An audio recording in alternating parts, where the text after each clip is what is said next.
ইমাম মালিক রহমতুল্লাহি আলাইহি 40 বছর পর্যন্ত মক্কায় কাটাইছে। তো মক্কা থেকে হিজরত করে মদিনায় চলে গেছে ইমাম মালিক।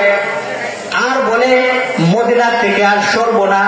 ইমাম মালিক বলে মদিনায় থাকবো, মদিনার পয়গম্বরের সাথে ওইটা দাঁড়াইবো, মদিনার পয়গম্বরের সাথে ওইটা হাসরের ময়দানে ওইটা দাঁড়াইবো। এটা হলো ইমাম মালিকের তামান্না। ইমাম মালিক মক্কা থেকে হিজরত করে মদিনায় চলে গেছে। হজের মৌসুম শুরু হয়ে গেছে, হাজিরা হজ করতে মক্কার দিকে যায়। আর ইমাম মালিক বলে, হাই রে, আমি যদি আরেকবার শেষ মুহূর্তে হজ করে আসতাম তাহলে না কতই ভালো হইতো। কিন্তু আবার চিন্তা, যদি আমি মক্কায় চলে যাই তাহলে তো, যদি আমি ইন্তেকাল করি তাহলে তো মদিনায় ঘুমাইতে পারবো না। কিন্তু এখন কি করি? বলে ইস্তেকারার আমল শুরু করে দিছে, মরণটা কয়দিনের আছে জানার জন্য। ইমাম মালিক ইস্তেকারার নামাজ পড়া যখন শুইছে, স্বপ্নে যুগে আপনার আমার নবী ইমাম মালিকের কাছে চলে আসছে। ইমাম মালিকের কাছে আইসা আপনার আমার নবী 5টা আঙ্গুল দেখাইছে। কয়টা আঙ্গুল? 5টা আঙ্গুল দেখাইছে। ইমাম মালিকের ঘুম ভাঙা গেছে, ঘুম থেকে জাগ্রত হইয়া পেরেশান হয়ে গেছে। হায় হায়, মরণটা হায়াতটা কতদিন আছে জানার জন্য চেষ্টা করলাম। রাসূল আমাকে 5 আঙ্গুল দেখাইলো, তার মানে কি 5 মাস বাঁচবো না 5 বছর না 5 দিন? যদি 5 দিন হয়, যদি 5 ঘন্টা কয়, তাহলে তো আর হজ করার জন্য যাওয়া যায় না। কিন্তু কয়দিন বাঁচবো কেমনে জানি? ইমাম মালিক বলেন তার খাদেমকে, সেই যুগের স্বপ্নের তাবির জানলেওয়ালা ইবনে শিরিন রহমতুল্লাহ আলাইহির কাছে পাঠাইয়া দিছে। বলে, খাদেম গিয়া বলবা একজন স্বপ্নে দেখেছে নবী তাকে 5 আঙ্গুল দেখাইছে, স্বপ্নের তাবির কি ব্যাখ্যা কি জানবার চাইছে। কিন্তু যাইবা যে আমার নাম বলবা না, আমি ইমাম মালিক যে দেখেছি স্বপ্নটা। ইমাম মালিকের খাদেম চলে গেছে ইবনে শিরিন রহমতুল্লাহ আলাইহির কাছে, গিয়া বলে, ও আল্লাহর ওলি ইবনে শিরিন একজনের স্বপ্নে দেখেছে আল্লাহর রাসূল তাকে 5 আঙ্গুল দেখাইছে, ঘুম ভাঙা গেছে, স্বপ্নের তাবির কি ব্যাখ্যা কি জানবার চাইছে। ইবনে শিরিন রহমতুল্লাহ আলাইহি বলেন, আগে নাম বলো, নাম বলো, তারপরে তাবির বলবো। খাদেম বলেন, নাম বলার অনুমতি নাই, যদি নাম না বলো তাহলে আমি তাবিরও বলবো না। তবে শুনে যাও, এমন স্বপ্ন এই যুগের ইমাম মালিক ছাড়া আর কেউ দেখতে পারে না। যাও যাও, নাম না কইলে তাবিরও বলবো না। খাদেম চলে গেছে ইমাম মালিকের কাছে। ইমাম মালিক বলেন, কি বলেছে তাবির কি ব্যাখ্যা কি? খাদেম বলে, নাম না বললে তাবিরও বলবে না। আবার যখন আমি চলে আসি তখন বলেছে এমন স্বপ্ন এই যুগের ইমাম মালিক ছাড়া আর কেউ দেখতে পারে না। ইমাম মালিক বলে, যাই নাই তো পালাইছে, লুগায়া রাখলে লাভ কি? গিয়া বলো ইমাম মালিকই দেখেছে। তাবির কি জানবার চাইছে। খাদেম আবার চলে গেছে, গিয়া বলে, আল্লাহর ওলি ইবনে শিরিন স্বপ্নটা ইমাম মালিকই দেখেছে। তাবির কি জানবার চাইছে। বলেন আল্লাহর ওলি ইবনে শিরিন বলেন, আল্লাহ তাআলার কিছু গোপন এলেম আছে, গোপন বিষয় আছে, এই বিষয়গুলা দুনিয়ার কাউকে জানতে দেয় নাই। দুনিয়ার এক আলেম স্বপ্ন দেখেছে, পৃথিবীর সবচাইতে বড় আলেমকে স্বপ্ন দেখেছে। পৃথিবীর সবচাইতে বড় আলেম আপনার আমার নবী, তিনাকে স্বপ্নে দেখেছে, দেখাইছে। তার মানে তিনি বলে দিছে, হে ইমাম মালিক, দুনিয়ার মধ্যে অনেক জ্ঞান অর্জন করেছ, এমন 5টা জ্ঞান আছে যে জ্ঞান আমি রাসূলও পাই নাই, সেইটি জানার চেষ্টা করবা না। বলে, এটি কি কি? আল্লাহ তাআলা বলেন সূরা লুকমান আয়াত নং 34, আল্লাহ তাআলা বলেন, ইন্নাল্লাহা ইনদাহু ইলমুস সাআ ওয়া ইউনাজ্জিলুল গায়ব ওয়া ইয়ালামু মা ফিল আরহাম ওয়া মা তাদরি নাফসুম মাযা তাকসিবু গাদা ওয়া মা তাদরি নাফসুম বিআইয়ি আরদিন তামুত ইন্নাল্লাহা আলিমুন খাবীর। এমন 5টা জ্ঞান আছে যে জ্ঞান আমি রাসূলও পাই না, এটি জানার চেষ্টা করিও না। বলে, এটি কি কি? 1 নাম্বার, ইন্নাল্লাহা ইনদাহু ইলমুস সাআ, কিয়ামত কখন হবে সেটি আমি রাসূলও জানি নাই। কিয়ামত কখন হবে সেই কথাটা কে জানে? আওয়াজ দিয়ে বলেন, আল্লাহ জানে। এই তো গত কয়েক বছর আগে ঘোষণা হয়ে গেছিল কিয়ামত হয়ে যাবে। বলে না, কিয়ামত যখন আল্লাহ দিবে তখনই হবে।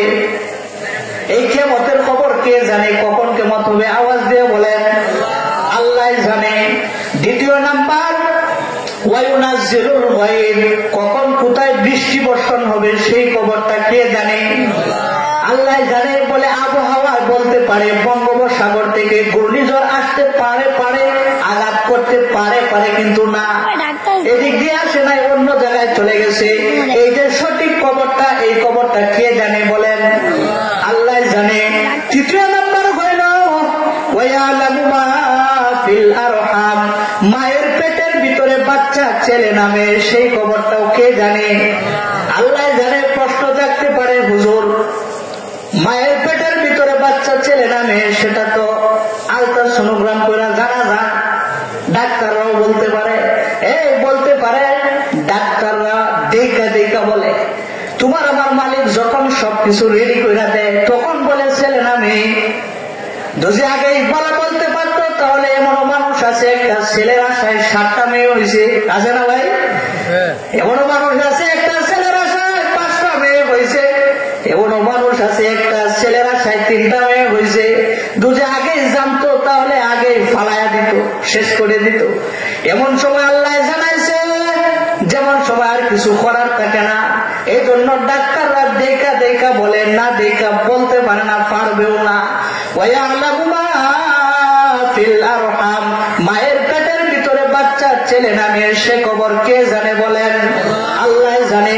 আল্লাহ তাআলা চতুর্থ নাম্বার বলেন ওমা তাদরি নাফসুম মাযা তাকসিবু গাদা, কে কখন কোথায় লুকমা খাবে, কানা খাইবে সেই খবরটাও কে জানে?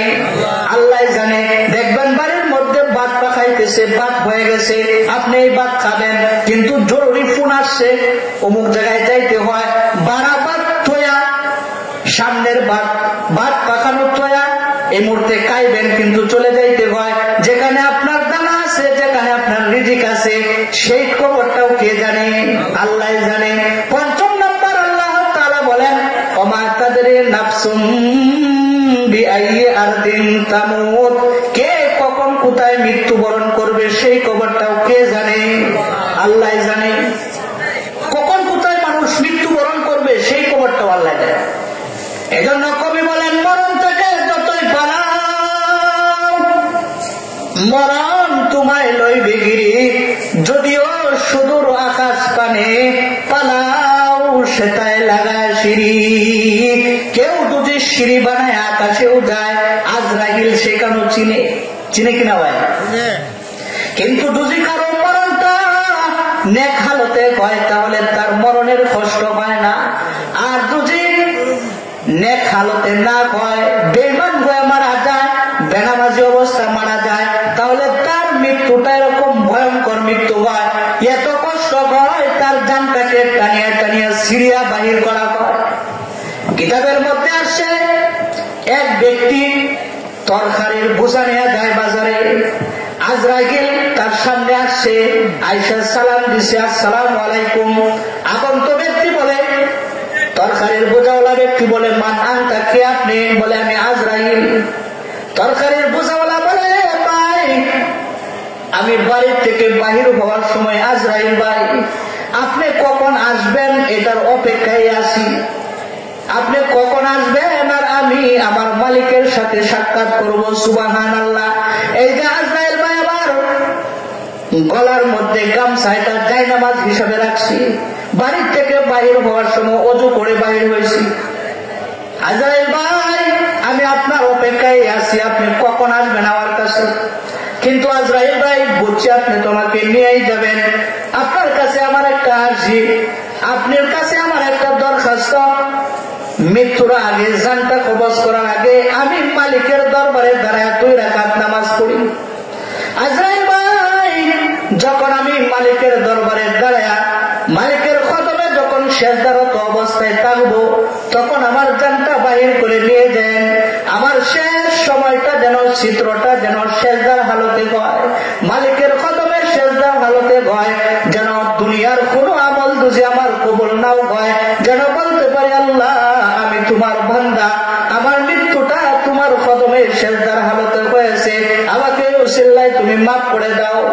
যদি নেককার হয়ে মারা যায় তাহলে জানটা এরকম ভাবে বাহির করা হয়, যেমন ছোট শিশু মার কোলে দুধ খাওয়া অবস্থা ঘুমায়া যায়, কোনো কষ্ট হয় না। আটা থেকে চুল বাহির করলে যেরকম কোনো কষ্ট হয় না, ঠিক তেমনি ভাবে জান্নাতের ফুলে জান্নাতের ঘুম ঘুমায়া যায়। আর বুঝি পৎকার হয় তাহলে তার জানটা টানিয়া টানিয়া সিরিয়া সিরিয়া বাহির করা হয়। কিতাবের মধ্যে আছে হযরত ইদ্রিস আলাইহিস সালাতু ওয়াস সালাম শক করে মৃত্যুবরণ করেছিল, শকের মৃত্যুবরণ করেছিল, কিন্তু শকের মৃত্যুতেও তার কত কষ্ট হয়েছিল। নবী বলেন, আমি সবার সাথে বন্ধু পাতি না, তবে আপনি আজরাইল যখন আসছেন তাহলে আপনার সাথে পাতা যায়। তিনটা শর্ত আছে। এক নাম্বার শর্ত, আপনি আজরাইল মানুষ মারেন, মানুষ মারার কষ্ট কেমন, যন্ত্রণা কেমন, এটা আমাকে দেখাইবেন।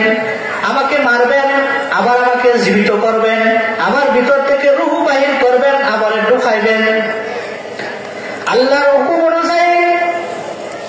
হুকুম অনুযায়ী ইদ্রিস নবীকে মারছে, রূহ বাহির করছে, আবার ভিতরে ঢুকাইছে। বলে এবার বস্তু পাতেন, বলে আরো দুইটা বাকি আছে, এখন আমাকে জাহান্নামের মধ্যে ঢুকাইবেন, জাহান্নাম ঘুরে ঘুরে দেখাইবেন।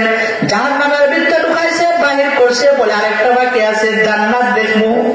জান্নাতের মধ্যে ঢুকাইছে, জান্নাত দেখেছে, বলে জান্নাতের মধ্যে মানুষ একবারে আসে আর বাহির হবো না। কিন্তু এই যে শোক কইরা মৃত্যুবরণ করেছিল, কেরম কষ্ট হয়েছিল। কিতাবের মধ্যে আসে একটা তাজা ছাগলকে যদি পিছনের দুই ঠেঙ্গে বান্ধিয়া, তাজা ছাগলকে যদি পিছনের দুই ঠেঙ্গে বান্ধিয়া যদি উপরের দিকে লটকায় দেওয়া হয়, তাজা ছাগলের তাজা কুলে টানিয়া টানিয়া যদি খোলা হয়, কিতাবের মধ্যে আসে যদি তাজা ছাগলের তাজা চামড়া এক নাম্বার কানে নাভি বরাবর নামানো হয়, তাজা ছাগলের তাজা চামড়া যদি দ্বিতীয় নাম্বার কানে গলা বরাবর নামানো হয়, তাজা ছাগলের তাজা চামড়া যদি 3 নাম্বার কানে খুলে ফেলা হয়। পয়গম্বর ইদ্রিস বলেন, আমি যে শক কইরা মৃত্যুবরণ করেছি, এর চাইতেও লাখ লাখ গুণ বেশি কষ্ট হয়েছে। নাউজুবিল্লাহ। এই জন্য যদি আমরা মুমিন হই তাহলে মৃত্যুটা এরকম সহজ মৃত্যু হবে। বান্দাটা জান্নাতের খুলে ঘুমায়া যাবে, জান্নাতি অবস্থায় মৃত্যুবরণ করবে, তার কোনো কষ্ট হবে